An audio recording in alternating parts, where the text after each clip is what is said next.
Hi every one, ദിശ അക്കാഡമിയുടെ പുതിയൊരു ക്ലാസ്സിലേക്ക് എല്ലാവർക്കും സ്വാഗതം. അപ്പോൾ നമ്മൾ MTS ഓറിയൻറ്റഡ് ആയിട്ട് MTSൻ്റെ PYQ ആണ് നമ്മൾ ക്ലാസ് ചെയ്തുകൊണ്ടിരിക്കുന്നത്. അപ്പം ഇന്ന് നമ്മുടെ അതിൻ്റെ ഒരു 5ാമത്തെ ക്ലാസ് ആണ്. ഇന്ന് ഞാൻ കുറച്ച് ക്വസ്റ്റ്യൻസ്, ഒരു 10 ക്വസ്റ്റ്യൻസ് എടുത്തിട്ടുണ്ട്. അതിൻ്റെ കൂട്ടത്തിൽ തന്നെ നിങ്ങൾക്ക് കുറച്ച് ആർട്ടിക്കിൾസും കൂടി ഞാൻ ഇന്ന് എടുത്തിട്ടുണ്ട് കേട്ടോ. ക്വസ്റ്റ്യൻസ് കൂടാതെ നമ്മൾ പ്രധാനമായിട്ടും അറിഞ്ഞിരിക്കേണ്ട, പഠിച്ചിരിക്കേണ്ട ആർട്ടിക്കിൾസ് കൂടി ഞാൻ നിങ്ങൾക്ക് ഇന്ന് ഇൻക്ലൂഡ് ചെയ്തിട്ടുണ്ട്. അപ്പം നമുക്ക് ക്ലാസ്സിലേക്ക് കിടക്കാം. ഓക്കെ, സ്റ്റാർട്ട് ചെയ്യാം. നോക്കിയേ, ഫസ്റ്റ് ക്വസ്റ്റ്യൻ നോക്കിയേ. ചിലപ്പോൾ റിപ്പീറ്റഡ് ആയിട്ട് ചിലപ്പോൾ ക്വസ്റ്റ്യൻസ് വന്നേക്കാം കേട്ടോ. ഞാൻ ആ ഒരു ഓർഡറിലാണ് നിങ്ങൾക്ക് ക്വസ്റ്റ്യൻസ് എടുത്തുകൊണ്ടിരിക്കുന്നത്. 2019 തൊട്ട് ചോദിച്ചാൽ ഇപ്പോൾ ലാസ്റ്റ് MTS വരെ നിൽക്കുന്ന ക്വസ്റ്റ്യൻസ് എടുക്കാം എന്നാണ് ഞാൻ ഉദ്ദേശിച്ചത്. പക്ഷെ അതുകൊണ്ട് തന്നെ അതിൽ പലതും റിപ്പീറ്റഡ് ക്വസ്റ്റ്യൻസ് വരുന്നുണ്ട്, കയറി വരുന്നുണ്ട്. അപ്പോൾ അത് നിങ്ങൾക്കൊരു പ്രാക്ടീസും കൂടി ആവും കേട്ടോ. ഒരു വീണ്ടും എഗെയിൻ ഒരു റിവിഷൻ പോലെ ആയിരിക്കും അത്. അപ്പോൾ അതുകൊണ്ട് അത് നിങ്ങളൊന്ന് നോക്കുക ആ ക്വസ്റ്റ്യൻസ് കേട്ടോ.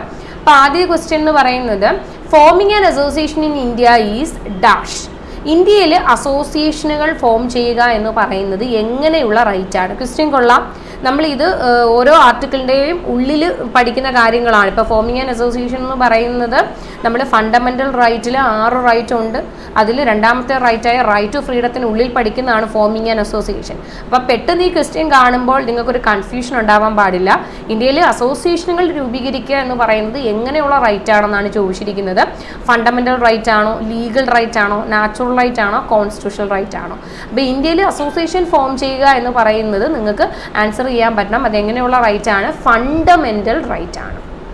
നമ്മൾ ഫണ്ടമെൻ്റൽ റൈറ്റ്സ് നമ്മൾ കുറേ പ്രാവശ്യം, എനിക്ക് തോന്നുന്നു നമ്മൾ ഈ പറഞ്ഞ കഴിഞ്ഞ ക്ലാസ്സുകളിലൊക്കെ തന്നെ ഡിസ്കസ് ചെയ്തതാണ് ഫണ്ടമെൻ്റൽ റൈറ്റ്. അപ്പം എഗെയിൻ ഞാൻ ഒന്നുകൂടി റിവിഷൻ പോലെ ചോദിക്കുകയാണ്. ഫണ്ടമെൻ്റൽ റൈറ്റ് എന്ന് പറയുമ്പോൾ വരുന്ന പാർട്ട് നിങ്ങൾക്കറിയാം, പാർട്ട് 3 ആണ്. പാർട്ട് 3ലാണ് ഫണ്ടമെൻ്റൽ റൈറ്റിനെ പറ്റിയിട്ട് പറയുന്നത്. ആർട്ടിക്കിൾ എന്ന് പറയുമ്പോൾ എവിടെ തൊട്ട് എവിടെ വരെയാണ് ആർട്ടിക്കിൾസ് വരുന്നത്? ഫണ്ടമെൻ്റൽ റൈറ്റ് 12 to 35 അല്ലേ? 12 മുതൽ 35 വരെയുള്ളത് ഫണ്ടമെൻ്റൽ റൈറ്റിൽ വരുന്നതാണ്. 6 ഫണ്ടമെൻ്റൽ റൈറ്റ് ഉണ്ട് നമുക്ക്. അതിൽ രണ്ടാമത്തെ റൈറ്റ് എന്ന് പറയുന്നത് റൈറ്റ് ടു ഫ്രീഡം അല്ലേ? റൈറ്റ് ടു ഫ്രീഡം ആണ്. അപ്പോൾ അതിൽ രണ്ടാമത്തെ റൈറ്റായ റൈറ്റ് ടു ഫ്രീഡം നോക്കിയേ, നമ്മുടെ സെക്കൻഡ് റൈറ്റ് ആണ് റൈറ്റ് ടു ഫ്രീഡം എന്ന് പറയുന്നത്. ഈ റൈറ്റ് ടു ഫ്രീഡത്തിൽ വരുന്ന ആർട്ടിക്കിളാണ് 19 to 22 എന്ന് പറയുന്നത്. 19 to 22 ആർട്ടിക്കിൾ 19 മുതൽ ആർട്ടിക്കിൾ 22 വരെ രണ്ടാമത്തെ റൈറ്റായ റൈറ്റ് ടു ഫ്രീഡത്തിൽ വരുന്നതാണ്. അതിൽ ആർട്ടിക്കിൾ 19 ഒരു 6 ഫ്രീഡം ഗ്യാരണ്ടി ചെയ്യുന്നുണ്ട്. 6 ഫ്രീഡം അല്ലേ? ആർട്ടിക്കിൾ 19 ഒരു 6 ഫ്രീഡത്തെ പറ്റിയിട്ട് പറയുന്നുണ്ട്. അത് ഏതൊക്കെയാണ് ആ ഫ്രീഡം? ഒന്നാമത്തെയാണ് freedom to speech and expression അല്ലേ? അഭിപ്രായ സ്വാതന്ത്ര്യം. നമുക്ക് കാര്യങ്ങൾ അവതരിപ്പിക്കാനും അഭിപ്രായം പറയാനുമുള്ള സ്വാതന്ത്ര്യമാണ് ആദ്യത്തേത്, സ്പീച്ച് ആൻഡ് എക്സ്പ്രഷൻ. പിന്നെ രണ്ടാമത്തെ ഫ്രീഡം എന്താണ്? Freedom to assemble peacefully without weapons. ആയുധങ്ങളോ കാര്യങ്ങളോ വെപ്പൺസോ ഒന്നും ഇല്ലാതെ സമാധാനപരമായി അസംബിൾ ചെയ്യാനുള്ള ഫ്രീഡമാണ് സെക്കൻഡ്. മൂന്നാമത്തെ ഫ്രീഡം എന്താണ്? Freedom to form an associations or unions or cooperative society. അസോസിയേഷനുകൾ, ഈ പറഞ്ഞ അസോസിയേഷനുകളോ യൂണിയനുകളോ സഹകരണ സ്ഥാപനങ്ങളോ ഒക്കെ സ്ഥാപിക്കാനുള്ള റൈറ്റ് ആണ് മൂന്നാമത്തെ റൈറ്റ്. നാലാമത്തെ എന്താണ്? ട്രാവൽ ചെയ്യാനുള്ള അല്ലേ? Within the territory of India, ഇന്ത്യയിൽ എവിടെ വേണമെങ്കിലും ട്രാവൽ ചെയ്യാനുള്ള ഫ്രീഡമാണ് നാലാമത്തെ ഫ്രീഡം. അഞ്ചാമത്തത് പെർമനൻ്റ്ലി റിസൈഡ് ചെയ്യാൻ അല്ലെങ്കിൽ പെർമനൻ്റ്ലി സെറ്റിൽ ചെയ്യാൻ, ഇന്ത്യക്കുള്ളിൽ നിന്ന് എവിടെ വേണമെങ്കിലും പെർമനൻ്റ്ലി സെറ്റിൽ ചെയ്യാനുള്ള ഫ്രീഡമാണ് അഞ്ചാമത്തെ ഫ്രീഡം. ആൻഡ് ഏറ്റവും ലാസ്റ്റ് ആൻഡ് 6th ഫ്രീഡം എന്ന് പറയുന്നത് to practice any profession or occupation. ഒരാളുടെ ഇഷ്ടത്തിനനുസരിച്ച് അയാൾക്ക് ഏത് പ്രൊഫഷൻ വേണമെങ്കിലും അല്ലെങ്കിൽ ഏതൊരു ഒക്യുപ്പേഷൻ വേണമെങ്കിലും തിരഞ്ഞെടുക്കാനുള്ള ഫ്രീഡം. ഇത് വളരെ ഇമ്പോർട്ടൻ്റ് ആയിട്ടുള്ള ഒരു 6 ഫ്രീഡം ആണെന്നുള്ളത് നിങ്ങൾ മനസ്സിലാക്കണം. അതിൽ വരുന്നതാണ് ഈ ഫോമിങ് ആൻ അസോസിയേഷൻ. ഇന്ത്യയിൽ അസോസിയേഷൻ ഫോം ചെയ്യുക എന്ന് പറയുന്നത് നിങ്ങൾ ആൻസർ ചെയ്യണം. വേഗം നിങ്ങൾക്ക് ആൻസർ ചെയ്യാൻ പറ്റും. അതിൻ്റെ ആൻസർ എന്ന് പറയുന്നത് ഫണ്ടമെൻ്റൽ റൈറ്റ് ആണെന്നുള്ളത്. ഓക്കെ, ഇനി അടുത്ത ക്വസ്റ്റിലേക്ക് പോകാം. Right of children to free and compulsory education act, which gives every child aged 6 to 14 the fundamental right for education, was assented to in which year? ഇത് പല പ്രാവശ്യം ചോദിച്ചിട്ടുള്ള ഒരു ക്വസ്റ്റ്യൻ ആണ്. ഈ എഡ്യൂക്കേഷനുമായി ബന്ധപ്പെട്ട് ചോദിക്കുന്ന ക്വസ്റ്റ്യൻസ് ഇതൊക്കെയാണ്. ഒന്ന് ഇങ്ങനെ തന്നെ ചോദിക്കാറുണ്ട്, ഈ right to education act parliament എന്നാണ് പാസ്സാക്കിയത്? അതാണ് ഈ ചോദിച്ചിരിക്കുന്നത്. 2009 ഇനി റൈറ്റ് ടു എഡ്യൂക്കേഷൻ ആക്ട് എന്നാണ് നിലവിൽ വന്നത്? 2010 ഏപ്രിൽ 1 അപ്പോൾ പാർലമെൻറ്റ് പാസ്സാക്കിയത് എന്താണെന്ന് ചോദിച്ചാൽ 2009, നിലവിൽ വന്നത് എന്താണെന്ന് ചോദിച്ചാൽ 2010 ഏപ്രിൽ 1. ഇനി ഇതിൻ്റെ അമെൻമെൻറ്റ് ആക്ട് എപ്പോഴും ചോദിക്കാറുണ്ട്. ഏതാണെന്ന് ചോദിച്ചാൽ 86th അമെൻമെൻറ്റ് ആക്ട് 2003. ഓക്കെ, എഡ്യൂക്കേഷനുമായി ബന്ധപ്പെട്ട അമെൻമെൻറ്റ് ആക്ട് ചോദിക്കാറുണ്ട്. അപ്പോൾ പാർലമെൻറ്റ് പാസ്സാക്കിയത് 2009, 2010 ഏപ്രിൽ 1 നിലവിൽ വരുന്നു. 86th അമെൻമെൻറ്റ് ആക്ട് ആണ് ആക്ച്വലി എന്തെന്ന് പറയുന്നത്? എഡ്യൂക്കേഷൻ്റെ amendment act 86th amendment act 2003 അല്ല 2002 ആണ് കേട്ടോ. 86th അമെൻമെൻറ്റ് ആക്ട് 2002 എന്ന് പറയുന്നത് എഡ്യൂക്കേഷനുമായി ബന്ധപ്പെട്ട് വന്നിരിക്കുന്ന അമെൻമെൻറ്റ് ആക്ട് ആണ്. ഇനി എത്ര തൊട്ട് എത്ര വയസ്സുള്ള വെച്ചാൽ എന്താണ് ഇതിൽ പറയുന്നത്? 6 മുതൽ 14 വയസ്സുള്ള കുട്ടികൾക്ക് സൗജന്യവും നിർബന്ധിതവുമായ വിദ്യാഭ്യാസം കൊടുക്കുക എന്നുള്ളതാണ്. അപ്പോൾ ആ ഏജ് കാറ്റഗറി വരെ ചോദിക്കാറുണ്ട്. എത്ര മുതൽ എത്ര വരെയാണ്? 6 മുതൽ 14 വയസ്സുള്ള കുട്ടികൾക്കാണ്. ഇത് ഫണ്ടമെൻ്റൽ റൈറ്റിൽ എവിടെയാണ് ഇത് ഉൾപ്പെടുത്തിയെന്ന് ചോദിക്കും. ഫണ്ടമെൻ്റൽ റൈറ്റിൽ 21A ഇത് വരുന്നത്. ഫണ്ടമെൻ്റൽ റൈറ്റിൽ എവിടെയാണെന്ന് ചോദിച്ചാൽ 21A വരുന്നത്. ഇനി ഡയറക്റ്റീവ് പ്രിൻസിപ്പിൾ ഇതിനെ പറ്റിയിട്ട് പറയുന്നുണ്ടോ എന്ന് ചോദിക്കും. ഡയറക്റ്റീവ് പ്രിൻസിപ്പിളും ഇതിനെ പറ്റിയിട്ട് പറയുന്നുണ്ട്. ഡയറക്റ്റീവ് പ്രിൻസിപ്പിൾ എവിടെയാണ് ഇതിനെ പറ്റിയിട്ട് പറയുന്നത്, ഏത് ആർട്ടിക്കിളാണെന്ന് ചോദിച്ചു കഴിഞ്ഞാൽ ഡയറക്റ്റീവ് പ്രിൻസിപ്പിളിൽ പറയുന്നത് 45 ആർട്ടിക്കിൾ 45 ഈ early childhood care and education, കുട്ടികൾക്ക് ഏർലി ചൈൽഡ്ഹുഡ് കെയർ എഡ്യൂക്കേഷൻ കൊടുക്കണം എന്ന് പറയുന്നത് ആർട്ടിക്കിൾ 45 ഓക്കെ. അപ്പം ഫണ്ടമെൻ്റൽ റൈറ്റിൽ എവിടെയാണെന്ന് ചോദിച്ചു കഴിഞ്ഞാൽ 21A ആണ്. ഡയറക്റ്റീവ് പ്രിൻസിപ്പിൾ 45 ഇനി ഒരിടത്തും കൂടി ഇത് എഡ്യൂക്കേഷൻ പറയുന്നുണ്ട് ഫണ്ടമെൻ്റൽ ഡ്യൂട്ടിയിൽ അല്ലേ, മൗലിക കടമകളിൽ ഇത് കടമയാണ്, ഓരോ ഗാർഡിയൻ്റെയും അല്ലെങ്കിൽ പേരൻസിൻ്റെയും ഡ്യൂട്ടി ആണെന്നുള്ള രീതിയിൽ ഫണ്ടമെൻ്റൽ ഡ്യൂട്ടിയിൽ ആഡ് ചെയ്തിട്ടുണ്ട്. അത് എവിടെയാണെന്ന് ചോദിച്ചു കഴിഞ്ഞാൽ 51AG കാരണം 51A എല്ലാ ഫണ്ടമെൻ്റൽ ഡ്യൂട്ടിയെ പറ്റി പറയുന്നത്. മനസ്സിലായില്ലേ? AG അല്ല AK ആണ്, സോറി AK ആണ്. ഫണ്ടമെൻ്റൽ ഡ്യൂട്ടിയിലാണ് എല്ലാ. ഇപ്പോൾ ഫണ്ടമെൻ്റൽ ഡ്യൂട്ടി എന്ന് പറയുന്നത് 51A വരുന്നത്. 51AA എത്ര ഫണ്ടമെൻ്റൽ ഡ്യൂട്ടി ഉണ്ട് നമുക്ക്? ഫണ്ടമെൻ്റൽ ഡ്യൂട്ടിയുടെ ആർട്ടിക്കിളാണ് 51A. ഫണ്ടമെൻ്റൽ ഡ്യൂട്ടി എന്ന് പറയുന്നത് നമുക്ക് 11 ഫണ്ടമെൻ്റൽ ഡ്യൂട്ടിയാണ് ഉള്ളത്. അപ്പോൾ അത് എങ്ങനെയാണ് അതിനകത്ത് ഉൾപ്പെടുത്തിയിരിക്കുന്നത് വെച്ചാൽ 51AA, 51AB, 51AC ഇങ്ങനെയാണ് നമുക്ക് 11 ഫണ്ടമെൻ്റൽ ഡ്യൂട്ടി ഉള്ളത്. 51AG ഉണ്ട്. 51AG എന്ന് പറയുന്നത് എൻവയോൺമെൻറ്റ് പ്രൊട്ടക്ഷനെ പറ്റി പറയുന്നതാണ്.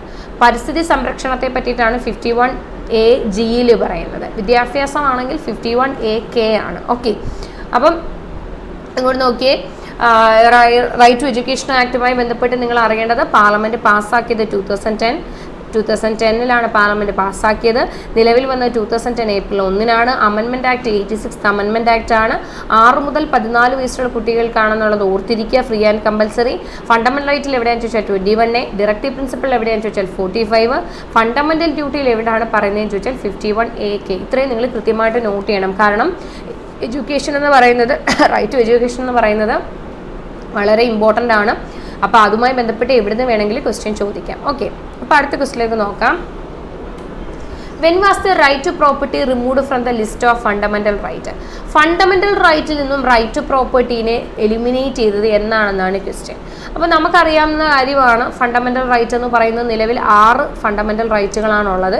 എന്നാൽ ഫണ്ടമെൻ്റൽ റൈറ്റ് നിലവിൽ വരുമ്പോൾ 7 ഫണ്ടമെൻ്റൽ റൈറ്റ് ഉണ്ടായിരുന്നു. കോൺസ്റ്റിറ്റ്യൂഷനിൽ ഈ മൗലിക അവകാശങ്ങളെന്ന് പറയുന്ന ഒരു പാർട്ട്, 3ാമത്തെ പാർട്ട് ആഡ് ചെയ്യുന്ന സമയത്ത് നമുക്ക് 7 ഫണ്ടമെൻ്റൽ റൈറ്റ് ഉണ്ടായിരുന്നു. പിന്നീട് അത് 6 മാറിയതാണ്. അപ്പോൾ നമുക്ക് അറിയാവുന്ന ഒരു കാര്യം തന്നെയാണ് അവിടുന്ന് ഡിലീറ്റ് ചെയ്ത ഫണ്ടമെൻ്റൽ റൈറ്റ് ടു പ്രോപ്പർട്ടി ആണെന്ന്.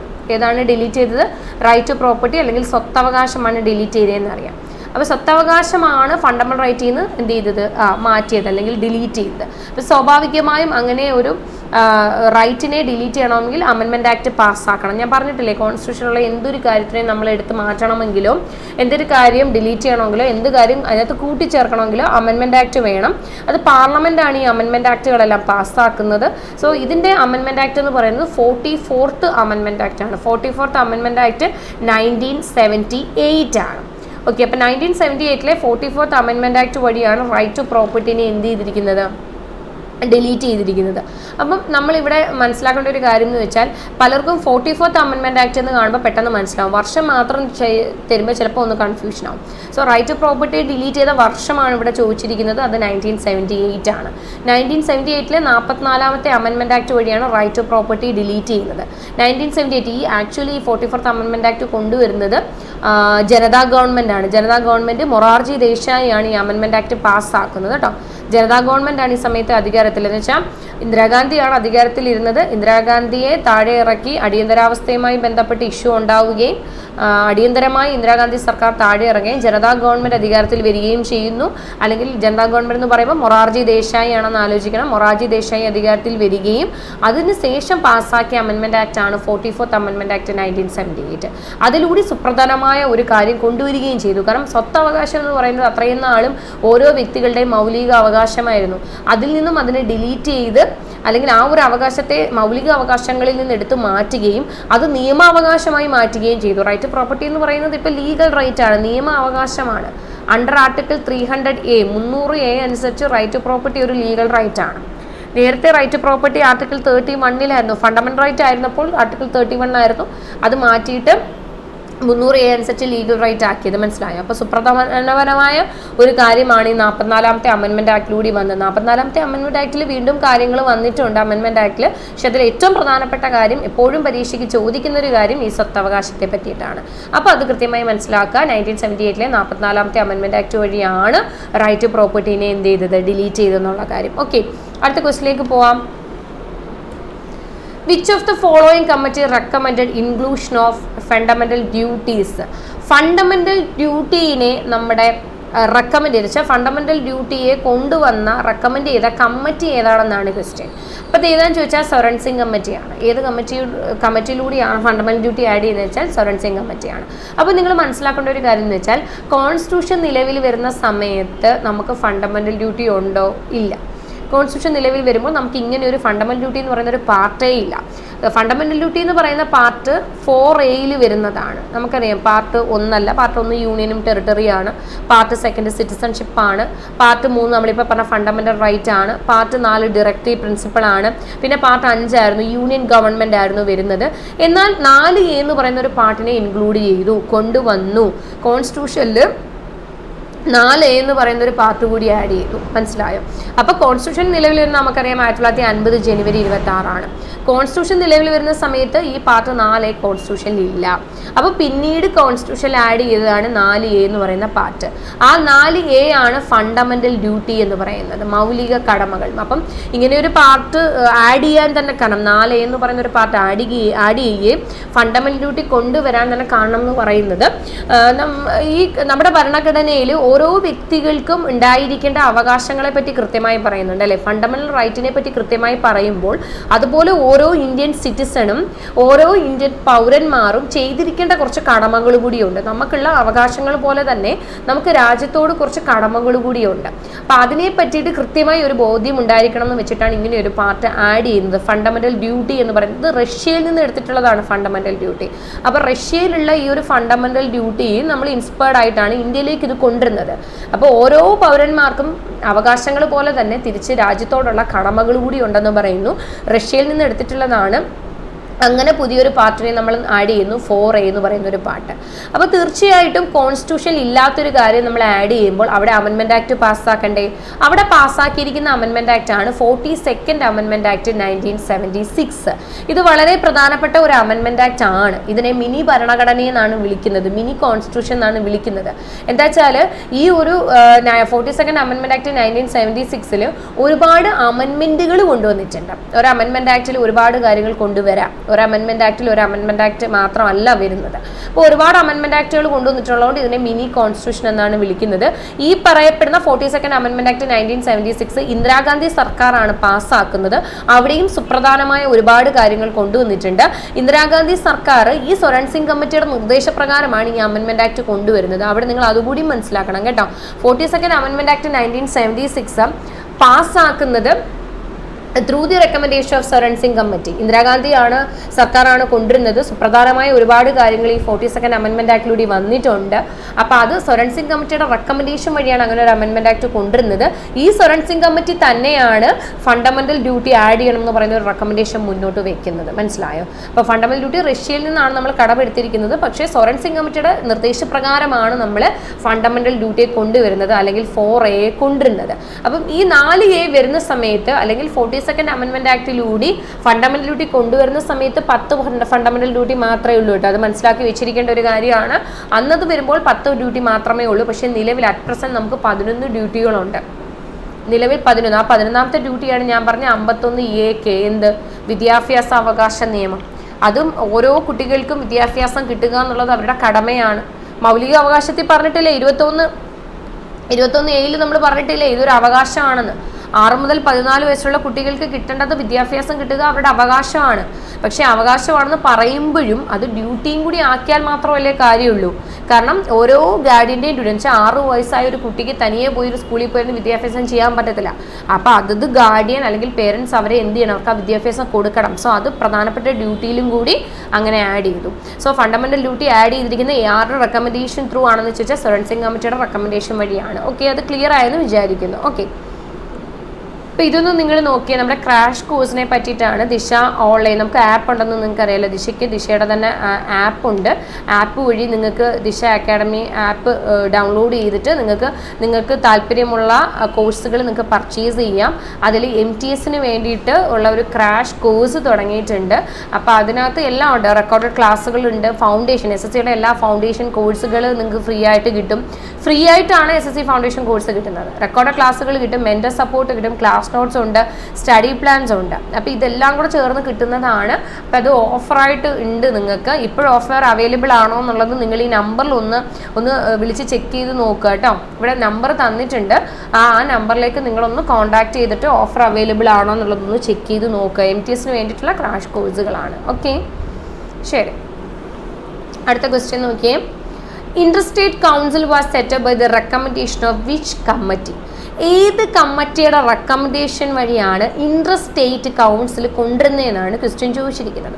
ഇത് നല്ലൊരു ക്വസ്റ്റ്യൻ ആണ്. ഇതിൻ്റെ ആൻസർ സർക്കാരിയ കമ്മിറ്റിയാണ്. ഈ സർക്കാരിയ കമ്മിറ്റി എന്നാണ് നിയമിക്കുന്നതെന്ന് ചോദിച്ചാൽ 1983 സർക്കാരിയ കമ്മിറ്റി എസ്റ്റാബ്ലിഷ് ചെയ്യുന്നത്. 1983. ഇങ്ങനെ ഒരു കമ്മീഷനെ കൊണ്ടുവരുന്നത് സെൻറ്ററും സ്റ്റേറ്റും തമ്മിലുള്ള റിലേഷൻഷിപ്പിനെ പറ്റിയിട്ട് ആക്ച്വലി പഠിക്കാൻ വേണ്ടിയിട്ടാണ്. സെൻട്രൽ ഗവൺമെൻറ് സ്റ്റേറ്റ് ഗവൺമെൻറ് തമ്മിലുള്ള റിലേഷൻഷിപ്പിനെ പറ്റിയിട്ട് ഡീപ്പായിട്ട് പഠിക്കാൻ വേണ്ടിയിട്ടാണ് സർക്കാരിയ കമ്മിറ്റിയെ നിയോഗിക്കുന്നത്. അവരെ നിയോഗിക്കുന്നത് 1983 എസ്റ്റാബ്ലിഷ് ചെയ്യുന്നത്. മനസ്സിലായോ?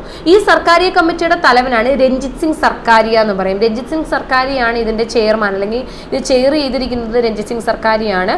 ഇതിൻ്റെ കൂടെ ആരുണ്ടായിരുന്നു എന്ന് ചോദിച്ചു കഴിഞ്ഞാൽ B ശിവരാമനും അതുപോലെ ഡോക്ടർ SR സെന്നും ഉണ്ട്.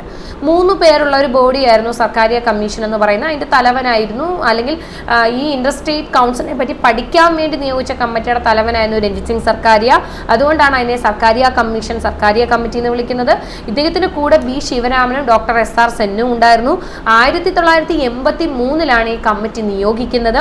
എന്നാൽ കമ്മിറ്റി ഇതിനെപ്പറ്റി പഠനം നടത്തി റിപ്പോർട്ട് സമർപ്പിക്കുന്നത് 1988 കേട്ടോ. റിപ്പോർട്ട് സമർപ്പിക്കുന്നത് 1988. സോ 1983 സർക്കാരിയ കമ്മിറ്റിയെ നിയോഗിക്കുന്നത്. അതിൻ്റെ ഹെഡ് രഞ്ജിത് സിംഗ് സർക്കാരിയാണ്.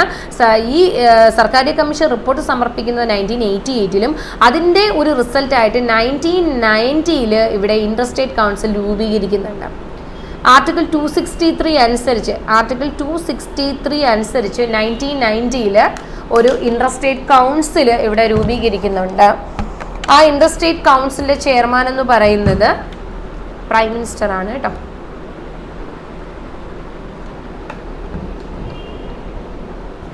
ഓക്കെ, അപ്പോൾ ഇങ്ങോട്ട് നോക്കിയേ. 1988 സർക്കാരിയ കമ്മീഷൻ റിപ്പോർട്ട് സമർപ്പിക്കുന്നതും 1990 ഒരു ഇന്റർസ്റ്റേറ്റ് കൗൺസിൽ രൂപീകരിക്കുന്നുണ്ട്. ആ ഇന്റർസ്റ്റേറ്റ് കൗൺസിൽ 1990 രൂപീകരിച്ചത് അണ്ടർ ആർട്ടിക്കിൾ 263 അനുസരിച്ചാണ് ഒരു ഇന്റർസ്റ്റേറ്റ് കൗൺസിലിനെ രൂപീകരിക്കുന്നത്. അതിൻ്റെ ചെയർമാൻ എന്ന് പറയുന്നത് പ്രൈം മിനിസ്റ്റർ ആണ്. അപ്പോൾ സെൻട്രൽ ഗവൺമെൻറ്റും സ്റ്റേറ്റ് ഗവൺമെൻറ് തമ്മിൽ റിലേഷൻഷിപ്പ്, അതാണ് ഇന്റർസ്റ്റേറ്റ് കൗൺസിൽ എന്ന് പറയുന്നത്.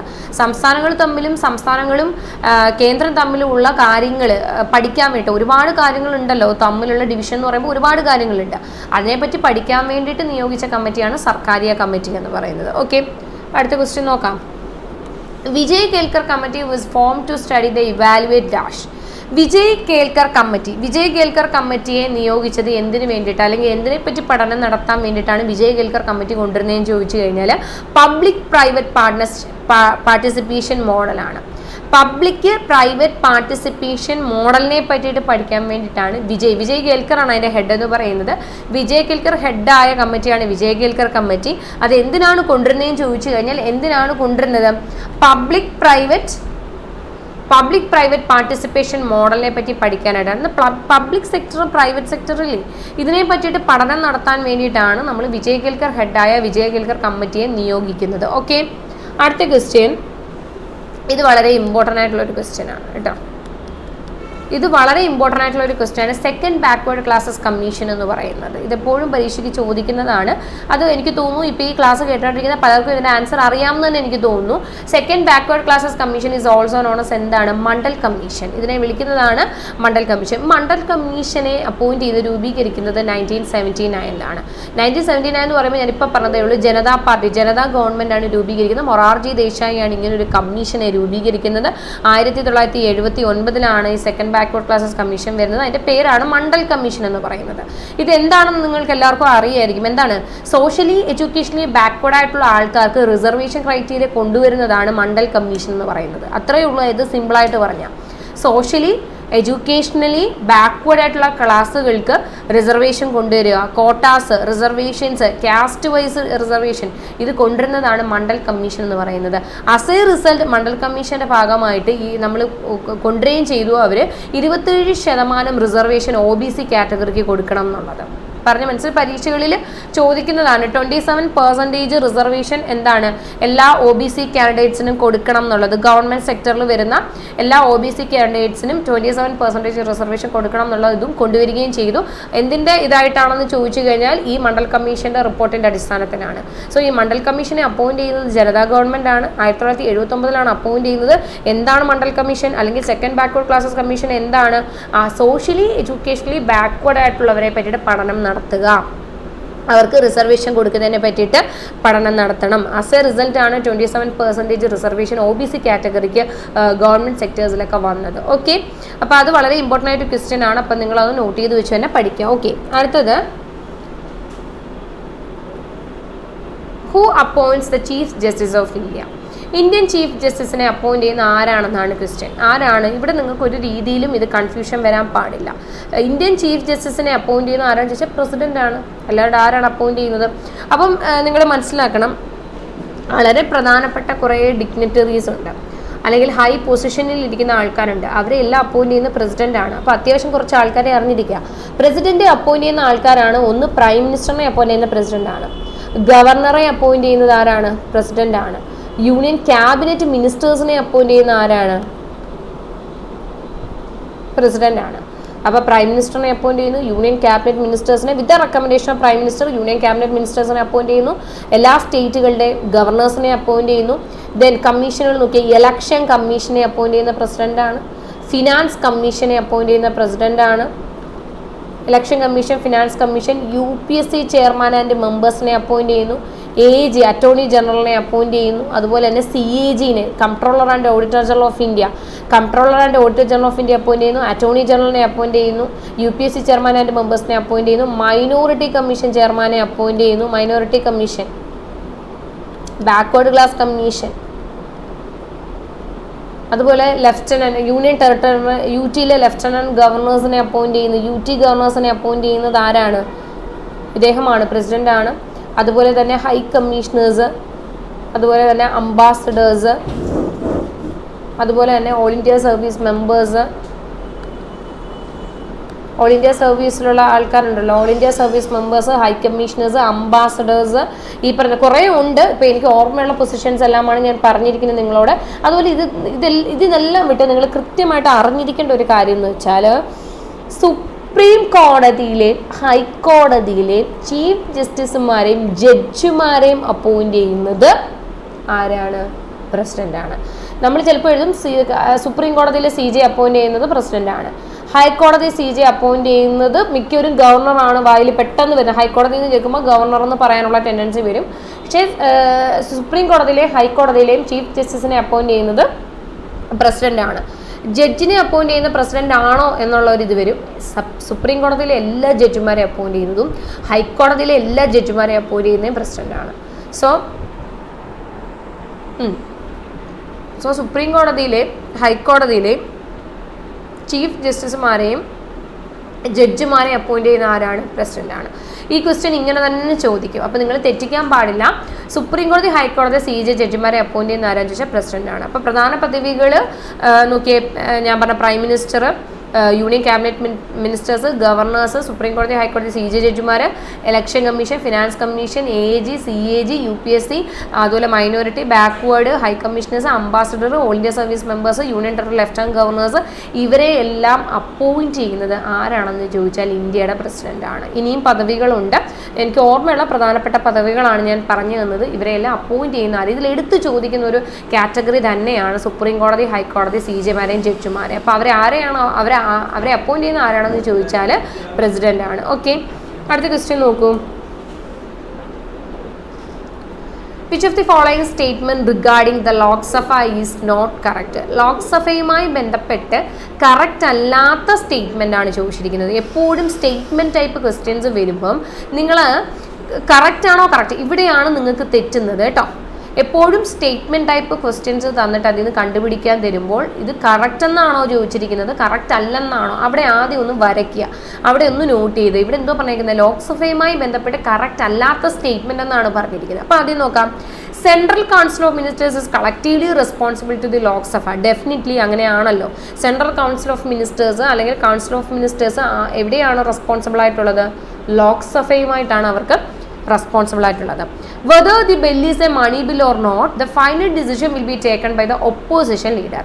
ഇവിടെ പറഞ്ഞിരിക്കുന്നത് ഒരു ബില്ല് മണി ബില്ലാണോ അല്ലയോ എന്ന് തീരുമാനിക്കുന്നത്, അല്ലെങ്കിൽ final decision will be taken by opposition ലീഡറാണ് എടുക്കുന്നതെന്ന്. അവിടെ നിൽക്കട്ടെ. മൂന്നാമത്തെ ഓപ്ഷൻ നോക്കൂ. Money bill can be presented only in Lok Sabha. ലോക്സഭയിൽ മാത്രമാണ് മണി ബില്ല് അവതരിപ്പിക്കുന്നത്. Last option, no confidence motion against council of ministers can be presented only in the Lok Sabha. No confidence motion എന്ന് വെച്ചാൽ അവിശ്വാസ പ്രമേയമാണ്. മിനിസ്റ്റേഴ്സിനെതിരെ ആയിട്ടുള്ള അവിശ്വാസ പ്രമേയം അവതരിപ്പിക്കുന്നത് ലോക്സഭയിലാണ്. ഇത് നാലുമാണ് ഓപ്ഷൻ തന്നിരിക്കുന്നത്. ഇതിൽ കറക്റ്റ് അല്ലാത്ത സ്റ്റേറ്റ്മെന്റ് ആണ് പറയേണ്ടത്. ഇതിനകത്ത് കറക്റ്റ് അല്ലാത്ത സ്റ്റേറ്റ്മെന്റ് ബി ആണ്. ഓപ്ഷൻ ബി ആണ്. നമ്മൾ കണ്ണടച്ച് നമുക്ക് ആൻസർ ചെയ്യാൻ പറ്റണം ബി ആണെന്ന്. കാരണം ഇത് ഈ ലോക്സഭയും മണി ബില്ലും ഒക്കെ കൃത്യമായി പഠിച്ചു വെച്ചാൽ മാത്രമേ നമുക്ക് അങ്ങനെ ആൻസർ ചെയ്യാൻ പറ്റൂ. ഒരു ബില്ല് മണി ബില്ലാണോ അല്ലയോ എന്ന് തീരുമാനിക്കുന്നത് ഒപ്പോസിഷൻ ലീഡർ അല്ല. വെദർ ഈ bill is money bill or not, final decision will be taken by the ആരാണ്? Speaker of the Lok Sabha. ലോക്സഭയുടെ സ്പീക്കറാണ് ഒരു ബില്ല് മണി ബില്ലാണോ അല്ലയോ എന്ന് തീരുമാനിക്കുന്നത്. അല്ലെങ്കിൽ ഒരു മണി ബില്ലിലുള്ള എല്ലാ അധികാരവും ലോക്സഭയുടെ സ്പീക്കറിനാണ്. ഇനി മനസ്സിലാക്കേണ്ട ഒരു കാര്യം എന്ന് വെച്ചാൽ മണി ബിൽ എന്ന് പറയുന്നത് ലോക്സഭയുടെ മാത്രം പ്രിവിലേജ് ആണ്. അല്ലെങ്കിൽ മണി ബിൽ എന്ന് പറയുന്നത് ലോക്സഭയിൽ മാത്രം അംഗീകരിക്കപ്പെടുന്ന ഒരു ബില്ലാണ്. നമുക്കറിയാം ഡിഫറെൻറ്റ് ടൈപ്സ് ഓഫ് ബില്ലുകളുണ്ട്. ഓർഡിനറി ബില്ലുണ്ട്, ഫിനാൻഷ്യൽ ബില്ലുണ്ട്, മണി ബില്ലുണ്ട്, കോൺസ്റ്റിറ്റ്യൂഷണൽ അമെൻമെൻറ്റ് ബില്ലുണ്ട്. ഇങ്ങനെ ഡിഫറെൻറ്റ് ടൈപ്സ് ഓഫ് മണി ബില്ലുണ്ട്. ഇതിൽ നിന്നും വ്യത്യസ്തമായ രണ്ട് ബില്ലുകളാണ്, ഒന്ന് കോൺസ്റ്റിറ്റ്യൂഷണൽ അമെൻമെൻറ്റ് ബില്ലും ഒന്ന് മണി ബില്ലും. ഇതിൽ ഭരണഘടനാ ബില്ല്, ഭേദഗതി ബില്ല് എന്ന് പറയുന്നത് ഒബ്ലിഗേറ്ററി ആയിട്ടും രാഷ്ട്രപതി അസന്റ് കൊടുക്കേണ്ട ബില്ലാണ്. രാഷ്ട്രപതി അതിൽ നിർബന്ധമായി അസന്റ് കൊടുക്കുകയും ചെയ്യും, കോൺസ്റ്റിറ്റ്യൂഷണൽ അമെൻമെൻറ്റ് ബില്ല്. പിന്നെ വരുന്ന മണി ബില്ലാണ്. മണി ബില്ലിൻ്റെ ഒരു പ്രത്യേകത എന്താണെന്ന് അറിയാമോ? Money bill can be presented only in Lok Sabha. ലോക്സഭയിൽ മാത്രം അവതരിപ്പിക്കുന്ന ബില്ലാണ് മണി ബില്ല്.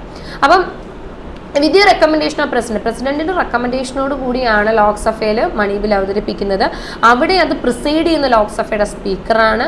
ആ ബില്ല് പാസ്സാക്കുന്ന അധികാരം ലോക്സഭാ സ്പീക്കറിനാണ്. ഒരു ബില്ല് മണി ബില്ലാണോ അല്ലയോ എന്ന് തീരുമാനിക്കുന്ന ലോക്സഭയുടെ സ്പീക്കറാണ്. സോ ലോക്സഭയുടെയും സ്പീക്കറുടെയും മാത്രം അധികാരമാണ് മണി ബിൽ എന്നുള്ളത് മനസ്സിലാക്കി വെച്ചേക്കുക. പിന്നെ ഇതിൻ്റെ ആസ് എ പ്രൊസീജിയർ, ഇത് പാസ്സാക്കിയതിനു ശേഷം ഇത് രാജ്യസഭയിലേക്ക് അയക്കാറുണ്ട്. വിതിൻ 14 days രാജ്യസഭ അത് പാസ്സാക്കി തിരിച്ചയക്കണം. ഇനി രാജ്യസഭ അത് പാസ്സാക്കി തിരിച്ചയച്ചില്ലെങ്കിലും മണി ബില്ല് പാസ്സാക്കപ്പെടും. കാരണം ഞാൻ പറഞ്ഞല്ലോ, മണി ബില്ല് എന്ന് പറയുന്നത് ലോക്സഭയുടെ മാത്രം പ്രിവിലേജ് ആണ്. അപ്പോൾ അത് നിങ്ങൾക്ക് മനസ്സിലായല്ലോ, അതിൻ്റെ ഡിസിഷൻ എടുക്കുന്ന ലോക്സഭയുടെ സ്പീക്കർ. പിന്നെ നമുക്കറിയാവുന്ന ഒരു സ്റ്റേറ്റ്മെന്റ് ആണ്, കൗൺസിൽ ഓഫ് മിനിസ്റ്റേഴ്സ് എപ്പോഴും റെസ്പോൺസിബിൾ ആയിട്ടുള്ളത് ലോക്സഭയുമായിട്ടാണ്. പിന്നെ ഇവിടെ പറഞ്ഞ നോ കോൺഫിഡൻസ് മോഷനാണ്. അവിശ്വാസ പ്രമേയം അവതരിപ്പിക്കുന്നതും അവതരിപ്പിക്കുന്നതും എല്ലാം ലോക്സഭയിലാണ്. മിനിസ്റ്റർക്കെതിരായിട്ടുള്ള ഒരു അവിശ്വാസ പ്രമേയം അത് അവതരിപ്പിക്കുന്നത് അത് പാസ്സാക്കപ്പെടുന്നത് എല്ലാം എവിടെയാണെന്ന് ചോദിച്ചാൽ അത് ലോക്സഭ.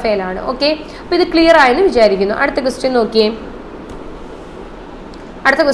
ഇത് നമ്മുടെ 10 ക്വസ്റ്റ്യനെ ഞാൻ എടുത്തിട്ടുള്ളൂ. അത് ലാസ്റ്റ് ക്വസ്റ്റ്യൻ ആണ്. പിന്നെ കുറച്ച് ആർട്ടിക്കിളും കൂടിയാണ് നിങ്ങൾക്ക് തന്നിരിക്കുന്നത്. അപ്പം ലാസ്റ്റ് ക്വസ്റ്റ്യൻ നോക്കിയേ. Dash are the guide lines laid down by the Supreme Court for specific requirements and procedures which the police have to follow to arrest, detain and interrogate any person. ഇതെന്താ വെച്ചാൽ ഇത് പറഞ്ഞേക്കുന്ന ഇതിൽ ഏത് guide lines ആണ് supreme കോടതി നൽകിയിരുന്ന guide lines എന്ന് വെച്ചാൽ, ഇപ്പോൾ കുറേ പോലീസുകാർ ഫോളോ ചെയ്യേണ്ട കുറച്ച് കാര്യങ്ങളുണ്ട്. ഇപ്പോൾ പോലീസുകാരെന്ന് പറയുമ്പം എന്ത് അധികാരം അവരുടെ കയ്യിലുണ്ട്, അവർക്ക് എന്ത് കാര്യത്തെയും അധികാരത്തിനെ ചെയ്യാം, അല്ലെങ്കിൽ ചൂഷണം ചെയ്യാം, എന്ത് അധികാരം വെച്ച് എന്തും ചെയ്യാം എന്നുള്ളൊരു ഇതുണ്ടാവാൻ പാടില്ല പോലീസുകാർക്ക്. അവർ ഒരാളെ അറസ്റ്റ് ചെയ്യുമ്പോഴും ഡിറ്റെയിൻ ചെയ്യുമ്പോഴും ഈവൻ ഇൻട്രോഗേറ്റ് ചെയ്യുമ്പോഴും അല്ലെങ്കിൽ ഈവൻ ക്വസ്റ്റ്യൻ ചെയ്യുമ്പോഴും ഒരു വ്യക്തിയോട് അവർ ഫോളോ ചെയ്യേണ്ട കുറേ കാര്യങ്ങളുണ്ട്. ആ ഗൈഡ് ലൈൻസ് സുപ്രീം കോടതി അങ്ങനെ ഒരു ഗൈഡ് ലൈൻസ് ഇറക്കിയിരുന്നു. അത് ഏത് ഗൈഡ് ലൈൻസ് ആണെന്നാണ് ക്വസ്റ്റ്യൻ. അത് ഏതാണെന്ന് ചോദിച്ചു കഴിഞ്ഞാൽ DK ബാസു ഗൈഡ് ലൈൻസ് ആണ്. ആക്ച്വലി ഇതൊരു കേസായിരുന്നു. DK Basu west Bengal, state of west Bengal എന്ന് പറയുന്ന ഒരു കേസാണ്. അപ്പം ഈ സുപ്രീം കോടതി ഇങ്ങനെ ഒരു ഗൈഡ് ലൈൻ, ഒരു 11 ഗൈഡ് ലൈൻസ് ആണ് ഇതിനകത്ത് ഇറക്കിയിട്ടുണ്ട്. 11 കാര്യങ്ങൾ പറയുന്ന ഒരു ഗൈഡ് ലൈൻസ് ആയിരുന്നു DK ബാസു ഗൈഡ് ലൈൻസ്. അത് സുപ്രീം കോടതി കൊണ്ടുവന്ന ഗൈഡ് ലൈൻസ് ആണ്. കാരണം ഞാൻ പറഞ്ഞല്ലോ, ഇതൊരു കേസാണ്. ആക്ച്വലി പോലീസുകാർ പലപ്പോഴും ഫോളോ ചെയ്യാത്ത കാര്യമാണ്. എന്താണ്, ഇപ്പോൾ ഒരു വ്യക്തി അറസ്റ്റ് ചെയ്യുന്നു, ഇൻട്രോഗേറ്റ് ചെയ്യുന്ന സമയത്തൊക്കെ ഇവർ പാലിക്കേണ്ട കുറേ നിയമങ്ങളുണ്ട്, ഇവർ പാലിക്കേണ്ട കുറേ കാര്യങ്ങളുണ്ട്, കുറേയധികം പ്രൊസീജിയേഴ്സ് ഉണ്ട്. അപ്പോൾ ഇത് പാലിക്കപ്പെടാതെ വന്നപ്പോൾ ആ കേസ് സുപ്രീം കോടതിയിൽ വരികയും അവരതിനെതിരായിട്ടുള്ള ഒരു ഗൈഡ് ലൈൻസ് പുറത്തിറക്കുകയും കൃത്യമായും പോലീസുകാർ ഫോളോ ചെയ്യേണ്ട ഗൈഡ് ലൈൻസ് ആയിട്ട് ഒരു 11 ഗൈഡ് ലൈൻസ് അതിനകത്ത് പറയുന്നുണ്ട്. ഇത് ഡീറ്റെയിൽ ആയിട്ടൊന്നും ഒരിക്കലും പരീക്ഷയ്ക്ക് ചോദിക്കാറില്ല. ഏത് ഗൈഡ് ലൈൻസ് ആണെന്ന് മാത്രമാണ് ചോദിക്കാറുള്ളത്, അതെന്താണെന്നും ചോദിക്കാറുണ്ട്. അല്ലാണ്ട് എത്ര ഗൈഡ് ലൈൻസ് ഉണ്ടെന്നോ അതെന്താണെന്നും ചോദിക്കും. 11 ഗൈഡ് ലൈൻസ് ആണ് മുന്നോട്ട് വെച്ചത്. ഇതിൻ്റെ ഒരു എന്താ പറയുക, ഇതിൻ്റെ ഒരു കോറെന്ന് പറയുന്നത് ഇത്രയേ ഉള്ളൂ. ഒരു വ്യക്തിയെ അറസ്റ്റ് ചെയ്യുമ്പോഴും അദ്ദേഹത്തിനെ ഡിറ്റെയിൻ ചെയ്യുമ്പോഴും ഇനി ഇൻട്രോഗേറ്റ് ചെയ്യുമ്പോഴും ഒക്കെ മനസ്സിലാക്കിയിരിക്കേണ്ട അല്ലെങ്കിൽ അവർ ഫോളോ ചെയ്തിരിക്കേണ്ട പ്രൊസീജിയർ, ഫോളോ ചെയ്തിരിക്കേണ്ട ഗൈഡ് ലൈൻസ് ആണ് DK ബാസു ഗൈഡ് ലൈൻസ് എന്ന് പറയുന്നത്. ഓക്കെ, അപ്പോൾ അതെന്താ വെച്ചാൽ DK ബാസു ഗൈഡ് ലൈൻസ് ആണ്. ഓക്കെ, അപ്പോൾ ഇനി ഇങ്ങോട്ട് നോക്കൂ. നോക്കിയേ, 10 ക്വസ്റ്റ്യൻസ് ആണ് ഞാൻ എടുത്തത്. അതിൽ റിപ്പീറ്റഡ് ആയിട്ട് ക്വസ്റ്റ്യൻസ് വന്നിട്ടുണ്ടെന്ന് എനിക്കറിയാം. ആ റിപ്പീറ്റഡ് ക്വസ്റ്റ്യൻസും നിങ്ങൾക്കൊരു റിവിഷൻ പോലെ ആവട്ടെ. അപ്പോൾ അത് നിങ്ങൾ കൃത്യമായിട്ട് എഴുതി വെച്ച് പഠിക്കുക. ഇന്ന് ഞാൻ നിങ്ങൾക്ക് കുറച്ച് ആർട്ടിക്കിൾസും കൂടി ഇതിൻ്റെ കൂട്ടത്തിൽ ഇൻക്ലൂഡ് ചെയ്തിട്ടുണ്ട്. നമുക്ക് കുറേ ആർട്ടിക്കിൾസ് പഠിച്ച് തീർക്കേണ്ടതായിട്ടുണ്ട്. ആർട്ടിക്കിൾസ് നിന്ന് ക്വസ്റ്റ്യൻസ് പലപ്പോഴും MTSൻ്റെ എക്സാമിനും എല്ലാ എക്സാമിനും ചോദിക്കുന്നതാണ്. അതുകൊണ്ട് ഞാൻ കുറച്ച് ആർട്ടിക്കിൾസ് നിങ്ങൾക്ക് വേണ്ടി എടുത്തിട്ടുള്ളതാണ്. അപ്പോൾ ഈ 52 വരെയുള്ള ആർട്ടിക്കിൾ ആക്ച്വലി നമ്മൾ പല രീതിയിൽ, ഇപ്പോൾ ഫണ്ടമെന്റൽ റൈറ്റ് പറയുമ്പോൾ പറയാറുണ്ട്, ഫണ്ടമെന്റൽ ഡ്യൂട്ടി പറയുമ്പോൾ പറയാറുണ്ട്. അപ്പോൾ ആർട്ടിക്കിൾസ് ഒക്കെ അതിൽ വരും. 51 വരെയുള്ളതെല്ലാം നമ്മൾ പലപ്പോഴും ഡിസ്കസ് ചെയ്യുമ്പോൾ വരുന്നതാണ്. പക്ഷെ അതിന് ശേഷമുള്ള ആർട്ടിക്കിളുകൾ പലപ്പോഴും നമുക്ക് ഡിസ്കഷനിലൊന്നും കയറി വരാറില്ലല്ലോ. അപ്പോൾ അതുകൊണ്ടാണ് ഞാൻ ആർട്ടിക്കിൾസ് കുറച്ച് എടുത്തത്. ആക്ച്വലി 52 മുതൽ 62 വരെയുള്ള ആർട്ടിക്കിളുകൾ ഇന്ത്യൻ പ്രസിഡന്റിനെ പറ്റിയിട്ട് പറയുന്നതാണ് കേട്ടോ. 52 to 62 എന്ന് പറയുന്നത് ഇന്ത്യയുടെ പ്രസിഡന്റിനെ പറ്റിയിട്ട് പറയുന്ന ആർട്ടിക്കിളുകളാണ്. അപ്പോൾ എല്ലാം ഒന്നും എടുത്തിട്ടില്ല, പ്രധാനമായിട്ടും ഉള്ള കുറച്ച് ആർട്ടിക്കിൾസ് ആണ് എടുത്തിട്ടുള്ളത്. നമുക്കൊന്ന് നോക്കാം. അപ്പോൾ നിങ്ങളത് അടുത്ത എൻ്റെ ക്ലാസ്സിന് മുന്നേ നിങ്ങളത് കൃത്യമായിട്ട് പഠിച്ചുകൊണ്ട് വരികയും വേണം, നിങ്ങൾ പഠിക്കുകയും വേണം കേട്ടോ. ഓക്കെ, ആർട്ടിക്കിൾ 52 ഒന്നുമില്ല. ആർട്ടിക്കിൾ 52 പറയുന്നത് there shall be A president of India. ഇന്ത്യക്ക് ഒരു പ്രസിഡന്റ് ഉണ്ടായിരിക്കണം, ഇന്ത്യക്ക് ഒരു പ്രസിഡന്റ് ഉണ്ട് എന്ന് പറയുന്ന ആർട്ടിക്കിളാണ് article 52. Article 53 executive power of the union എന്ന് പറയും. എക്സിക്യൂട്ടീവ് ആയിട്ടുള്ള എന്തെല്ലാം അധികാരങ്ങളാണുള്ളത്, ഒരു രാഷ്ട്രപതിക്ക് നിക്ഷിപ്തമായിട്ടുള്ള എന്തെല്ലാം എക്സിക്യൂട്ടീവ് അധികാരങ്ങളുണ്ടെന്ന് 53 പറയുന്നു. ഇനി 54 ഇലക്ഷനാണ്. ഓരോ ആർട്ടിക്കിളും എടുത്ത് ഡീറ്റെയിൽ ആയിട്ട് പറയേണ്ട കാര്യങ്ങളുണ്ട്. ഇപ്പോൾ ഇലക്ഷൻ എന്നൊക്കെ പറയുമ്പോൾ ഒരുപാട് കാര്യങ്ങൾ പറയേണ്ടതായിട്ടുണ്ട്. പക്ഷെ ഇപ്പം ടൈമിൻ്റെ പരിധി കൊണ്ട്, സമയപരിധി കൊണ്ട് ഞാൻ നിങ്ങൾക്ക് ജസ്റ്റ് ആർട്ടിക്കിൾ എല്ലാം ഒന്ന് പരിചയപ്പെടുത്തി തരാം. 54ാമത്തെ ആർട്ടിക്കിൾ ഇമ്പോർട്ടൻ്റ് ആണ്. ഇലക്ഷൻ ഓഫ് പ്രസിഡന്റ്, രാഷ്ട്രപതിയുടെ തിരഞ്ഞെടുപ്പുമായി ബന്ധപ്പെട്ട കാര്യങ്ങളാണ് 54 പറയുന്നത്. എന്നാൽ രാഷ്ട്രപതിയുടെ തിരഞ്ഞെടുപ്പിൻ്റെ രീതി പറയുന്നത്, മാനർ ഓഫ് ഇലക്ഷൻ പറയുന്ന ആർട്ടിക്കിൾ 55 ആണ്. ഇത് തെറ്റിപ്പോകരുത്. 54 പറയുന്നത് എന്താണ്? ഇലക്ഷനാണ്. രാഷ്ട്രപതിയുടെ ഇലക്ഷൻ എങ്ങനെയാണ് രാഷ്ട്രപതി തിരഞ്ഞെടുപ്പ് നടത്തുന്നത്? നമുക്കറിയാം ഇലക്ഷൻ കമ്മീഷൻ ഓഫ് ഇന്ത്യയാണ് നടത്തുന്നത്. സാധാ ഇലക്ഷൻ പോലെയാണോ? ഇൻഡയറക്റ്റ് ഇലക്ഷൻ ആണ് രാഷ്ട്രപതിയുടെ ഇലക്ഷൻ. അത് ഇലക്ഷൻ കമ്മീഷനാണ് നടത്തുന്നത്. അതിനൊരു ഇലക്ട്രൽ കോളേജ് ഉണ്ട്. അങ്ങനെ അത്തരം കാര്യങ്ങളെല്ലാം പറയുന്നതാണ് 54ാമത്തെ ആർട്ടിക്കിൾ. 55 പറയുന്നത് ഏത് രീതിയിലാണോ രാഷ്ട്രപതിയുടെ ഇലക്ഷൻ. രണ്ടും രണ്ടാണ്. ഇലക്ഷനും മാനർ ഓഫ് ഇലക്ഷനും രണ്ടും രണ്ടാണ്. 56 നോക്കി. 56 പറയുന്നത് ടേം ആണ്, രാഷ്ട്രപതിയുടെ കാലാവധി എന്നുള്ളത്. നമുക്കറിയാം 5 വർഷമാണ് കാലാവധി. ആ കാലാവധിയെ പറ്റി കൃത്യമായി പറയുന്ന ആർട്ടിക്കിളാണ് 56ാമത്തെ ആർട്ടിക്കിൾ. അപ്പോൾ ആർട്ടിക്കിൾ 56 പറയുന്നത് എന്താണ്? ടേം ഓഫ് ഓഫീസ് ആണ്, ടേമിനെ പറ്റി പറയുന്നു. 58 പറയുന്നത് ക്വാളിഫിക്കേഷൻ ആണ്, യോഗ്യത. ഒരു രാഷ്ട്രപതി ആകാൻ വേണ്ടിയിട്ട്, ഒരു പ്രസിഡന്റ് ആകാൻ വേണ്ടി എന്തെല്ലാം യോഗ്യതകൾ അവിടെ പാലിക്കേണ്ടിയിരിക്കുന്നു എന്നുള്ളതാണ് 58 പറയുന്നത്. ഇനി 60 വളരെ ഇമ്പോർട്ടൻ്റ് ആയിട്ടുള്ളൊരു ആർട്ടിക്കിളാണ്. ഓത്ത്, രാഷ്ട്രപതിയുടെ സത്യപ്രതിജ്ഞയെ പറ്റിയിട്ട് പറയുന്നു. രാഷ്ട്രപതി സത്യപ്രതിജ്ഞാവാചകം രാഷ്ട്രപതിക്ക് ചൊല്ലിക്കൊടുക്കുന്നത് ആരാണ്? രാഷ്ട്രപതിക്ക് സത്യപ്രതിജ്ഞാവാചകം ചൊല്ലിക്കൊടുക്കുന്നത് സുപ്രീം കോടതി ചീഫ് ജസ്റ്റിസ് ആണ്. സോ CJ ആണ് സുപ്രീം കോടതി, CJ ആണ് സത്യപ്രതിജ്ഞാവാചകം പ്രസിഡന്റ് ചൊല്ലിക്കൊടുക്കുന്നത്. അപ്പോൾ അതുമായി ബന്ധപ്പെട്ട കാര്യങ്ങളൊക്കെയാണ് ആർട്ടിക്കിൾ 60 പറയുന്നത്. 60 ഓത്ത് ആണ്. 61 ഇംപീച്ച്മെന്റിനെ പറ്റി പറയുന്നു. ഇപ്പോൾ രാഷ്ട്രപതി എന്ന് പറയുമ്പോൾ രാഷ്ട്രപതിയെ നമുക്ക് ഒരു കാരണവശാലും തൽസ്ഥാനത്ത് നിന്ന് പുറത്താക്കാൻ പറ്റത്തില്ല. പുറത്താക്കുന്ന പ്രൊസീജിയർ ഇംപീച്ച്മെന്റ് ആണ്. ഭരണഘടന വയലേറ്റ് ചെയ്യപ്പെടുമ്പോൾ രാഷ്ട്രപതി ആ സ്ഥാനത്ത് ഇരുന്നുകൊണ്ട് ഭരണഘടനയെ വയലേറ്റ് ചെയ്യപ്പെടുമ്പോൾ മാത്രമാണ് അദ്ദേഹത്തിനെ പുറത്താക്കൽ നടപടി എടുക്കാൻ പറ്റുന്നത്. അത് ഒരു ചെറിയ നടപടിക്രമങ്ങളല്ല. രാഷ്ട്രപതിയെ തൽസ്ഥാനത്ത് നിന്ന് പുറത്താക്കണമെങ്കിൽ ഒരുപാട് നടപടിക്രമങ്ങളുണ്ട്. അതിനെ പറ്റിയിട്ട് പറയുന്നതാണ് ഇംപീച്ച്മെന്റ്. അത് 61 പറയുന്നതാണ്. ഓക്കെ, ഇനി നോക്ക്, വൈസ് പ്രസിഡന്റിനെ പറ്റി പറയുന്നത് ആർട്ടിക്കിൾ 63 ആർട്ടിക്കിൾ 63 ആരെ പറ്റിയിട്ടാണ് പറയുന്നത്? ഇന്ത്യൻ വൈസ് പ്രസിഡന്റിനെ പറ്റി പറയുന്ന ആർട്ടിക്കിളാണ് ആർട്ടിക്കിൾ 63.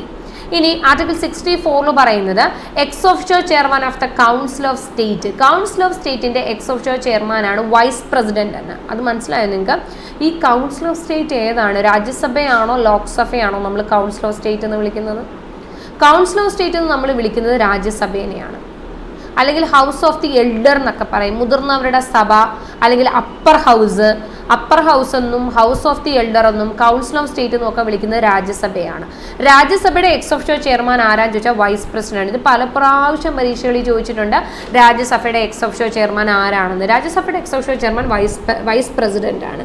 അപ്പോൾ വൈസ് പ്രസിഡന്റ് ആണ് രാജ്യസഭയുടെ എക്സ് ഓഫിഷ്യോ ചെയർമാൻ എന്ന് പറയുന്ന ആർട്ടിക്കിളാണ് ആർട്ടിക്കിൾ 64. കൗൺസിൽ ഓഫ് സ്റ്റേറ്റ് എന്ന് കണ്ടിട്ട് അത് തെറ്റ് ചെയ്ത് വെക്കല്. കൗൺസിൽ ഓഫ് സ്റ്റേറ്റ് എന്ന് വെച്ചാൽ രാജ്യസഭ എന്നാണ് മീനിങ്. ഇനി 66 നോക്കിയേ, വൈസ് പ്രസിഡന്റിന്റെ ഇലക്ഷൻ, ഉപരാഷ്ട്രപതി തെരഞ്ഞെടുപ്പിനെ പറ്റിയിട്ടാണ് 66 പറയുന്നത്. 69 വൈസ് പ്രസിഡന്റിന്റെ ഓത്താണ്. ഉപരാഷ്ട്രപതിയുടെ സത്യപ്രതിജ്ഞയെ പറ്റി പറയുന്നു 69. 72 വരുമ്പോൾ എഗെയിൻ രാഷ്ട്രപതിയുടെ പൊതുമാപ്പ്, പാർഡനിങ് പവർ ഓഫ് പ്രസിഡന്റ്, രാഷ്ട്രപതിക്ക് പൊതുമാപ്പ് കൊടുക്കാനുള്ള അധികാരത്തെ പറ്റിയിട്ടാണ് ആർട്ടിക്കിൾ 72. വളരെ ഇമ്പോർട്ടൻ്റ് ആണ് article 72, pardoning power of president. രാഷ്ട്രപതിയുടെ പൊതുമാപ്പാണ് ആർട്ടിക്കിൾ 72. ആർട്ടിക്കിൾ 74 പല പ്രാവശ്യം പരീക്ഷകളിൽ ചോദിച്ചിട്ടുണ്ട്. Council of ministers to aid and advise the president. രാഷ്ട്രപതിയെ അഡ്വൈസ് കൊടുക്കുകയും എയ്ഡ് കൊടുക്കുകയും ചെയ്യുന്നത് എന്ന് വെച്ചാൽ കൗൺസിൽ ഓഫ് മിനിസ്റ്റേഴ്സിൻ്റെ പ്രൈം മിനിസ്റ്ററിൻ്റെയും എയ്ഡ് ആൻഡ് അഡ്വൈസ് അനുസരിച്ചിട്ടാണ് രാഷ്ട്രപതി പ്രവർത്തിക്കുന്നത്. നമുക്കറിയാം, വിത്ത് റെക്കമെൻഡേഷൻ ഓഫ് ഈ council of ministers and prime minister ആണ് രാഷ്ട്രപതി ഓരോ കാര്യങ്ങളും ചെയ്യുന്നത്. സോ രാഷ്ട്രപതിയുടെ എയ്ഡ് ആൻഡ് അഡ്വൈസ് കൊടുക്കുന്ന കൗൺസിൽ ഓഫ് മിനിസ്റ്റേഴ്സ് ആണെന്ന് പറയുന്ന ആർട്ടിക്കിളാണ് ആർട്ടിക്കിൾ 74. ഇനി നോക്കിയേ, 76 പറയുന്നത് AG, അറ്റോർണി ജനറൽ. ഇന്ത്യയുടെ ഏറ്റവും ഉയർന്ന നിയമ ഉദ്യോഗസ്ഥനാണ് അറ്റോർണി ജനറൽ എന്ന് പറയുന്നത്. Highest law officer in India ആണ്. ഒരുപാട് അധികാരങ്ങളും ഒരുപാട് പവറുകളും ഉള്ളൊരു പോസ്റ്റാണ് അറ്റോർണി ജനറൽ. അത് അവരെ പറ്റിയിട്ട് പറയുന്ന ആർട്ടിക്കിൾ ഏതെന്ന് വെച്ചാൽ 76 ആണ്. Then 78 Nokia duties of prime minister. രാഷ്ട്രപതിയെ പോലെ തന്നെ പ്രധാനമന്ത്രിക്ക് ഒരുപാട് ഉത്തരവാദിത്തങ്ങളുണ്ട്, ഒരുപാട് ഡ്യൂട്ടീസ് ഉണ്ട്. അവരുടെ പ്രൈം മിനിസ്റ്ററിന്റെ ഡ്യൂട്ടിയെ പറ്റി പറയുന്ന ആർട്ടിക്കിളാണ് ആർട്ടിക്കിൾ 72. 79 എന്ന് പറയുമ്പോൾ പാർലമെന്റ് ആണ്. ഇന്ത്യൻ പാർലമെന്റിനെ പറ്റിയിട്ട് പറയുന്നതാണ്. ഇന്ത്യൻ പാർലമെന്റ് ആണല്ലോ ഇന്ത്യയിലെ ഏറ്റവും വലിയ നിയമം എന്ന് പറയുന്ന നിയമാധികാരമുള്ളത്, അല്ലേ? ഏറ്റവും വലിയ നിയമാധികാരം ആരിൽ നിക്ഷിപ്തമാണെന്ന് വെച്ചാൽ ഇന്ത്യൻ പാർലമെന്റിനാണ്. ഇന്ത്യൻ പാർലമെന്റിനെ പറ്റി പറയുന്ന ആർട്ടിക്കിളാണ് ആർട്ടിക്കിൾ 79. 80 രാജ്യസഭ, 81 ലോക്സഭ. 80 രാജ്യസഭേനെയാണ് ഞാൻ പറഞ്ഞത് അപ്പർ ഹൗസ്, അല്ലെങ്കിൽ ഹൗസ് ഓഫ് ദി എൽഡർ, അല്ലെങ്കിൽ കൗൺസിൽ ഓഫ് സ്റ്റേറ്റ് എന്നൊക്കെ വിളിക്കുന്നത് ആരെയാണെന്ന് ചോദിച്ചു കഴിഞ്ഞാൽ അത് രാജ്യസഭ. രാജ്യസഭയെ പറ്റി പറയുന്നു 80. 81 പഠിക്കാൻ എളുപ്പമുണ്ട്. 79 പാർലമെന്റ്, 80 രാജ്യസഭ, 81 ലോക്സഭ. ലോക്സഭ എന്ന് പറയുമ്പോൾ നമുക്ക് പറയാൻ പറ്റുന്ന എന്താണ്? ലോവർ ഹൗസ്, അല്ലേ? ലോക്സഭയെ വിളിക്കുന്നത് ലോവർ ഹൗസ് എന്നാണ്. ഹൗസ് ഓഫ് ദ പീപ്പിൾ എന്നും വിളിക്കും. ഹൗസ് ഓഫ് ദ പീപ്പിൾ എന്ന് വിളിക്കുന്നതും ലോവർ ഹൗസ് എന്നൊക്കെ വിളിക്കുന്നത് ആരെ പറ്റിയിട്ടാണെന്ന് ചോദിച്ചാൽ ലോക്സഭേനെയാണ്, അല്ലേ? അധോസഭ എന്നും ഹൗസ് ഓഫ് ദ പീപ്പിൾ എന്നും ലോവർ ഹൗസ് എന്നൊക്കെ വിളിക്കുന്നത്. ആർട്ടിക്കിൾ 83 എന്ന് പറയുന്ന duration of houses of parliament. പാർലമെന്റിലെ സഭകളുടെ ഡ്യൂറേഷൻ ഡിഫറെന്റ് അല്ലേ? രാജ്യസഭ ലോക്സഭയുടെ ഹൗസ്, പാർലമെന്റ് ഹൗസ് എന്ന് പറയുമ്പോൾ ലോക്സഭ രാജ്യസഭയാണ്. അവരുടെ ഡ്യൂറേഷനെ പറ്റി പറയുന്നത് 83. 85 പാർലമെന്റ് സെഷനുകളാണ്. പാർലമെന്റിൽ എത്ര സെഷനുണ്ട്? നമുക്കറിയാം 3 സെഷനുകളാണുള്ളത് പ്രധാനമായിട്ടും. ബഡ്ജറ്റ് സെഷന്, വിന്റർ സെഷന്, മൺസൂൺ സെഷന്, ഇങ്ങനെയുള്ള 3 സെഷനുകളാണുള്ളത്. മിനിമം 6 മന്ത് ഗ്യാപ്പ് ഓരോ സെഷനുകൾ തമ്മിൽ വേണം. അത് പരീക്ഷയ്ക്ക് ചോദിക്കുന്നതാണ്. മിനിമം ഗ്യാപ്പ് ബിറ്റ്വീൻ പാർലമെന്റ് സെഷന്റെ ഗ്യാപ്പ് എത്രയാണെന്ന് വെച്ചാൽ 6 മന്ത് ആണ്. 3 സെഷനുകളാണുള്ളത്. പാർലമെന്റ് സെഷന് കാര്യങ്ങളൊക്കെയാണ് 85 പറയുന്നത്. 87 article 87 special address by the president. രാഷ്ട്രപതി ഏതെങ്കിലുമൊക്കെ കാര്യത്തിൽ സ്പെഷ്യൽ അഡ്രസ് ചെയ്യുവാണെങ്കിൽ ആ കാര്യങ്ങളാണ് ആർട്ടിക്കിൾ 87 പറയുന്നത്. 93 ആർട്ടിക്കിൾ 93 പറയുന്നത് സ്പീക്കർ ആൻഡ് ഡെപ്യൂട്ടി സ്പീക്കർ. ലോക്സഭയിലാണല്ലോ സ്പീക്കറിലാണ്. സ്പീക്കറിന്റെയും ഡെപ്യൂട്ടി സ്പീക്കറിനെയും പറ്റിയിട്ട് പറയുന്നതാണ് 93. ആൻഡ് ആർട്ടിക്കിൾ 100 എന്ന് പറയുന്നത് കോറമാണ്. എത്ര ആൾക്കാരാണ് നിലവിൽ ഹാജരാകുന്ന ആൾക്കാരുടെ എണ്ണത്തിനെ പറ്റിയിട്ട്, അതാണല്ലോ കോറം എന്ന് പറയുന്നത്. കോറത്തിനെ പറ്റിയിട്ട് പറയുന്നതാണ് ആർട്ടിക്കിൾ 100 പറയുന്നത്. ഓക്കെ, അപ്പോൾ ഇത് നിങ്ങൾക്ക് ക്ലിയർ ആയെന്ന് ഞാൻ വിചാരിക്കുന്നു. ഞാൻ കുറച്ച് ആർട്ടിക്കിൾസ് കൂടെ ഇൻക്ലൂഡ് ചെയ്തതാണ്. അപ്പോൾ 52 മുതൽ ഏകദേശം 100 വരെയുള്ള പ്രധാനപ്പെട്ട ആർട്ടിക്കിൾ എല്ലാം പറഞ്ഞു. ഇനി അടുത്തൊരു ക്ലാസ്സിൽ ക്വസ്റ്റ്യൻസ് ഡിസ്കസ് ചെയ്യുമ്പോൾ ഞാൻ വീണ്ടും ഇതിൻ്റെ ബാക്കിയുള്ള ആർട്ടിക്കിൾസ് നിങ്ങൾക്ക് പറഞ്ഞു തരുന്നതായിരിക്കും. ഓക്കെ, അപ്പം നിങ്ങളിത് കുറച്ച് സമയം എടുത്തിട്ടുള്ളൂ. നിങ്ങളത് പറഞ്ഞ ക്വസ്റ്റ്യൻസ് 10 ക്വസ്റ്റ്യൻസ് ഡിസ്കസ് ചെയ്തിട്ടുണ്ട്. റിലേറ്റഡ് ഫാക്ട്സ് മാക്സിമം പറയാൻ ഞാൻ ശ്രമിച്ചിട്ടുണ്ട്. അപ്പോൾ അതിൻ്റെ റിലേറ്റഡ് ഫാക്ട്സും കാര്യങ്ങളും നിങ്ങൾ പഠിച്ചു വെക്കുക. ഈ ആർട്ടിക്കിൾ നിങ്ങളൊരു ബുക്കിൽ എഴുതി തന്നെ പഠിക്കുക. ഡെഫിനറ്റ്ലി ഇതിൽ നിന്നൊരു ക്വസ്റ്റ്യൻ ചോദിക്കുന്നതാണ്. അപ്പോൾ നിങ്ങൾ അതിലൊരു മടിയും കാര്യങ്ങളും വിചാരിക്കല്, കൃത്യമായിട്ട് എഴുതി നിങ്ങൾ പഠിച്ചോണം. ഓക്കെ, കാരണം MTSന്റെ എക്സാം എന്ന് പറയുന്നത് നിങ്ങൾക്കറിയാം നവംബറിലാണ് സാധാരണഗതിയിൽ. പിന്നെ ഈ ഒരു നവംബറിൽ MTSന്റെ എക്സാം നടക്കേണ്ടതാണ്. അപ്പോൾ അത് ആ സമയത്ത് SSC ആയതുകൊണ്ട് തന്നെ കൃത്യമായ സമയത്ത് എക്സാം നടക്കും. നവംബർ MTSന്റെ എക്സാം നടക്കും. അപ്പോൾ അതുകൊണ്ട് തന്നെ ഇനി വളരെ കുറച്ച് ദിവസങ്ങൾ മാത്രമേ ഉള്ളൂ അല്ലേ. സെപ്റ്റംബറും ഒക്ടോബർ 2 മാസമാണ് നിങ്ങളുടെ മുന്നിലുള്ളത്. അപ്പോൾ അതിനുള്ളിൽ നമുക്ക് മാക്സിമം ക്വസ്റ്റ്യൻസ് വിത്ത് എക്സ്പ്ലനേഷൻസ് പറയാൻ ഞാൻ ശ്രമിക്കാം. നിങ്ങൾ എൻ്റെ ഒപ്പം ഇതെല്ലാം എഴുതി നിങ്ങൾ പഠിച്ചോണം. എന്തെങ്കിലും ഡൗട്ട്സോ കാര്യങ്ങളോ ഉണ്ടെന്നുണ്ടെങ്കിൽ നിങ്ങൾ കമൻറ്റിൽ പറഞ്ഞാൽ മതി. എന്തെങ്കിലും ഡൗട്ട്സോ കാര്യങ്ങളോ ഉണ്ടെന്നുണ്ടെങ്കിൽ നിങ്ങൾ അതിനകത്ത് നിങ്ങളുടെ കാര്യങ്ങൾ പറയുക. ഓക്കെ, അപ്പം എല്ലാവരും അടുത്ത ക്ലാസ്സിൽ കാണാം. Okay, take care, by.